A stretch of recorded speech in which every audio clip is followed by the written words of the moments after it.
Good afternoon students. आज हम अपना एक न्यू चैप्टर करेंगे इलेक्ट्रोकेमिस्ट्री। ये भी पूरा न्यूमेरिकल है, ये भी फिजिकल केमिस्ट्री का बहुत ही इंपॉर्टेंट आपका चैप्टर रहेगा। न्यूमेरिकल इसके कॉन्सेप्चुअल होंगे, कॉन्सेप्ट समझना पड़ेगा, मतलब यानी कि डायरेक्ट फार्मूला लगा तो हो गए, थोड़ा कॉन्सेप्चुअल न्यूमेरिकल्स होंगे। तो इसको हम स्टार्ट करते हैं। इलेक्ट्रोकेमिस्ट्री, जैसे नेम से पता चल रहा है कि इसमें कुछ electric word and chemistry word आ रहा है। तो इसमें आप this is the branch of chemistry जिसमें आप क्या डील करोगे, which deal the conversion of, जिसमें क्या पढ़ा जाएगा, conversion of chemical energy into electrical energy, chemical energy into electrical energy and vice versa. मतलब इसमें क्या पढ़ना है हमें, या तो केमिकल एनर्जी का इलेक्ट्रिकल एनर्जी में कन्वर्जन, या इलेक्ट्रिक का वाइस वर्सा में, सॉरी इलेक्ट्रिक का केमिकल एनर्जी में कन्वर्जन। ठीक है, तो इसमें वैसे तो काफ़ी टॉपिक्स आपके बुक में आई थिंक पहले ओम्स लॉ वगैरह भी हैं, लेकिन हम पहले जो टॉपिक ले रहे हैं वो इलेक्ट्रोकेमिकल सेल से हम यहाँ पे स्टार्ट करेंगे। इलेक्ट्रोकेमिकल सेल, जिसका एक और नाम है वोल्टिक सेल, एक और नाम है गैल्वनिक सेल। आपकी बुक में शायद एक गैल्वनिक सेल से ही मेंशन हो, तो इलेक्ट्रोकेमिकल सेल ही बोलते हैं। ये तीनों एक ही मतलब है इन तीनों का, इलेक्ट्रोकेमिकल हो, वोल्टिक हो, गैल्वनिक, तीनों का एक ही मतलब है। क्लियर? इसमें हमें इसको पढ़ना है, इसके सेल पढ़ना है पूरा, बहुत ही इंपॉर्टेंट है। तो उसको लिए हम थोड़ा डायग्राम बनाना पड़ेगा यहाँ पे। इलेक्ट्रोकेमिकल सेल पहले समझ लेते हैं होता क्या है। ये वो सेल होता है जो केमिकल एनर्जी को कन्वर्ट करता है किसमें, इलेक्ट्रिकल एनर्जी में। जैसे आप इसका एग्जांपल, जितनी बैटरीज हैं, सपोज सबसे सिंपल एग्जांपल रिमोट लेते हैं। रिमोट की जो बैटरी होती है उसमें केमिकल होता है, लेकिन वो कन्वर्ट किस में हो रही है, इलेक्ट्रिकल एनर्जी में, तभी तो वो इलेक्ट्रिक उसमें काम कर रहे हैं। जैसे इन्वर्टर, मतलब जितनी भी बैटरीज हैं जो उसमें सब केमिकल होते हैं, वो किस में कन्वर्ट हो जाती है, इलेक्ट्रिकल एनर्जी में। तो ये इलेक्ट्रोकेमिकल, तो यहाँ पे एक तो हमारा हो गया कि केमिकल एनर्जी से इलेक्ट्रिकल एनर्जी में कन्वर्ट करते हैं, तो उसे क्या बोलते हैं हम, इलेक्ट्रोकेमिकल सेल। तो what is electrochemical cell, the cell in which chemical energy is converted into electrical energy. अब इसकी हम देखते हैं रिप्रेजेंटेशन कि सेटअप कैसे आया इसका। इसमें हम क्या कर रहे हैं, दो हमने बीकर लिए।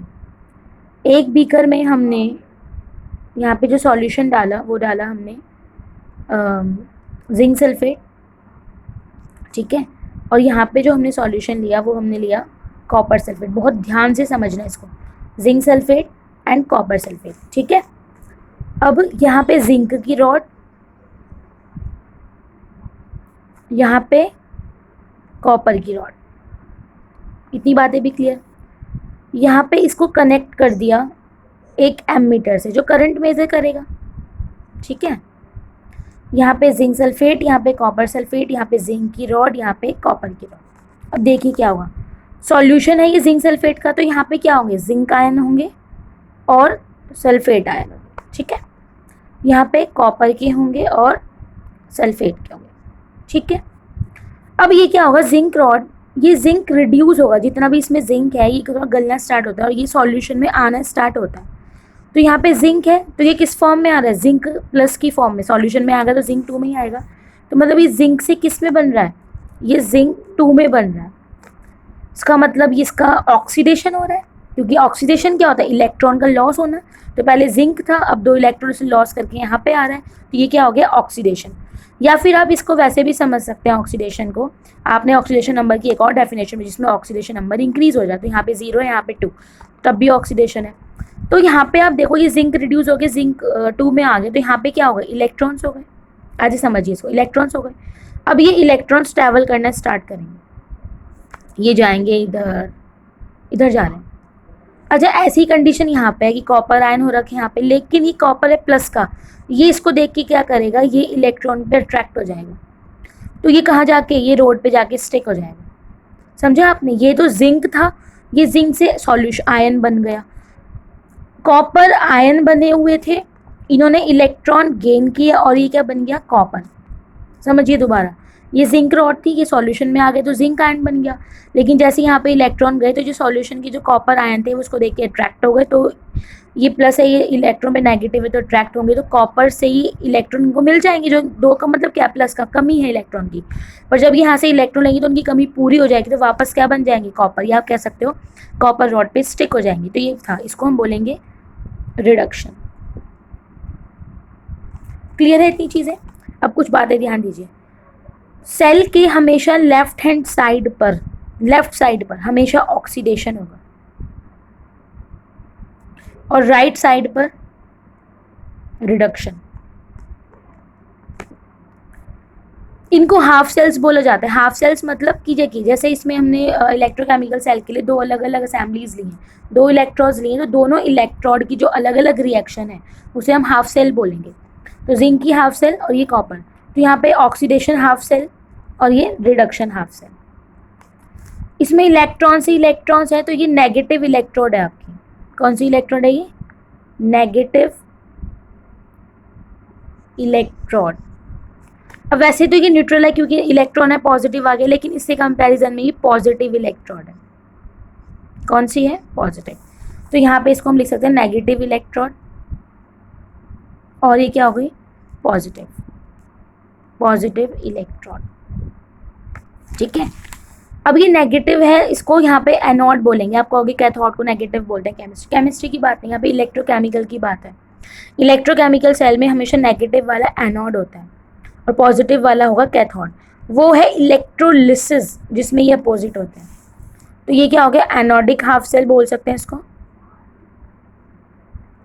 और इसको बोलेंगे हम कैथोडिक हाफ सेल। क्लियर है? इसको ऐसे भी याद कर सकते हो, लॉन वर्ड का मतलब है, एल का मतलब है लेफ्ट, ऑक्सीडेशन, एनोड, नेगेटिव। तो एक याद हो गया तो दूसरा भी याद हो जाएगा। ठीक है, तो ऐसे याद कर सकते हो। इतना क्लियर है आई थिंक। बट यहाँ पे एक प्रॉब्लम हो गई। प्रॉब्लम क्या हो गई? जब जिंक इसमें आए जा रहे तो ये तो पॉजिटिव ज़्यादा हो जाएगा ना, माइनस के बराबर में पॉजिटिव बढ़ जाएगा इसके तरफ, और इस तरफ क्या होगा? कॉपर तो जाए जा रहा है, सिर्फ नेगेटिव ज़्यादा हो जाएगा। समझिए क्वेश्चन को। जब यहाँ पे जिंक आए जा रहे तो पॉजिटिव ज़्यादा हो जाएगा, यहाँ पे नेगेटिव ज़्यादा हो जाएगा। यहाँ पे पॉजिटिव ज़्यादा होने से क्या होगा? इलेक्ट्रॉन्स को जाने देगा नहीं, रोक देगा। और अगर यहाँ पे नेगेटिव ज़्यादा हो गया तो इलेक्ट्रॉन को रेपेल करेगा, जो आएंगे उन्हें दूर भगाएगा। तो यहाँ पे प्रॉब्लम क्रिएट हो गई कि मतलब न्यूट्रलिटी मेंटेन नहीं हो पा रही, चार्जेस डेवलप हो रहे हैं, बट चार्ज ही तो डेवलप नहीं होने चाहिए। चार्ज डेवलप होंगे तो रुक जाएगी प्रोसेस। तो इसका एक सॉल्यूशन होता है सॉल्ट ब्रिज। क्या सॉल्यूशन होता है इसका? Salt bridge. सॉल्ट ब्रिज होता क्या है? एक यू शेप्ड लाइक ट्यूब होती है, ग्लास की ट्यूब होती है। इसमें इलेक्ट्रोलाइट ऐड किए जाते हैं। क्या ऐड किए जाते हैं? इलेक्ट्रोलाइट। आपको कल भी जो इसमें आयंस हो, तो इसमें हम KCl, K2SO4, इनकी भी कंडीशन है कि कौन से इलेक्ट्रोलाइट यूज़ की जाए, वो अभी आगे पढ़ेंगे। तो इलेक्ट्रोलाइट यूज़ किए जाते हैं KCl, K2SO4। साथ में इसमें अगर पाउडर, अगर या अगर सॉल्यूशन बोलते हैं इसको। वैसे ये आटे जैसा पाउडर होता है, बट इसका मेन यूज़ क्या है कि ये ना गाढ़ा कर देता है, सेमी लिक्विड बना देता है, जेली टाइप सा, तो जिससे इलेक्ट्रॉन का आयंस का फ्लो हो जाता है। क्योंकि अगर सिर्फ आप यही KCl लोगे तो सॉलिड होगा, अगर इसको वाटर के साथ लोगे तो आयंस एकदम फ्री हो जाएंगे। लेकिन ये सेमी लिक्विड बना देता है, इसकी वजह से ईजिली फ्लो हो पाते हैं। तो यहाँ पे ये वो डाला जाता है।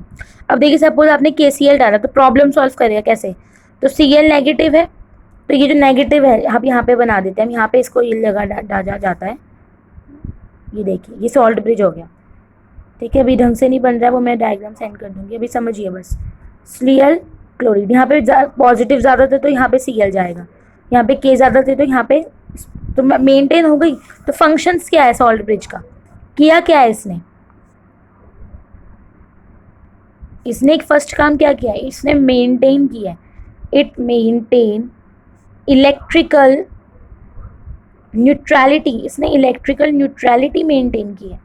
सेकंड, इसने सर्किट कंप्लीट कर दिया, इट कंप्लीट द सर्किट। क्योंकि अगर ये रुक जाती प्रोसेस तो ये जैसे इसको अट्रैक्ट, तो सर्किट ही रुक जाता, खत्म हो जाता। तो इसने कंप्लीट कर दिया सर्किट को। तो ये इसका रोल हुआ सॉल्ट ब्रिज का।